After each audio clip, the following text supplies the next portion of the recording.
Hello, it's Scott Manley here, and we are following up with the minimalist space planes that I was messing around with earlier. This one has gone on a diet. It now consists of, I believe, 11 parts.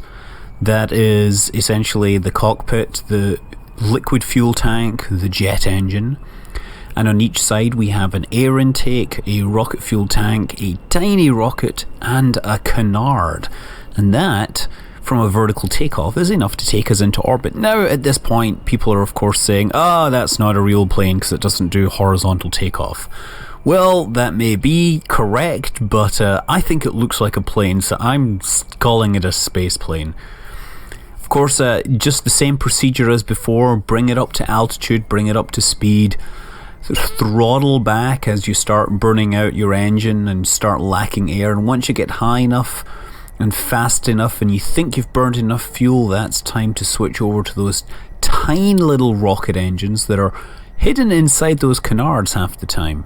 They are there. Obviously you do all this with action groups. You have an action group to start up the engine, the jet engine, and an action group for the what do you call them? The intakes. Gosh darn it. The intakes, and an action group which covers those little radial rocket engines, and that's what we're seeing firing up now. This is us trying to ride the edge of the air intakes, get as far as possible. At this point we say the intakes are doing nothing, shut them down, shut down the engine and push us into orbit. And it's actually pretty easy. We get up to orbit with quite a decent amount of fuel left.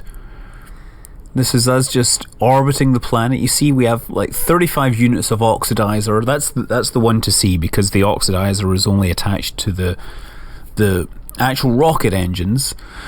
Coming back is easy enough. We have plenty of fuel to do a deorbit, pick our target, and actually, because it's so light, even those little stubby wings gives us pretty good cross-range control. So coming down, we can get very close to the spaceport, but landing it requires some inordinate amount of luck. Actually, if you let the thing fly on its own, it naturally wants to pitch away from the velocity vector, and if you sit it like this, it will just like pitch up almost vertically and sit there even if you don't touch the controls.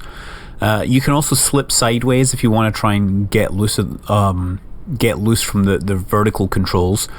But yeah, the trick in theory is you either have to pull up at exactly the right time, or you've got to somehow ride the rocket exhaust down. And I haven't managed to figure this out. You fire up the turbojets, and the turbojets end up doing this sort of weird oscillating thing where, because you're moving slowly, they have less thrust, and as you start to fall, you start pulling in more air and the engines get more powerful. So you end up in a vertical oscillation situation, which doesn't work very well.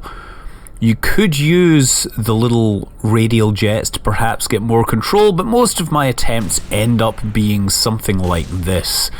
But you know what they say, any landing you can walk away from, that's a good one.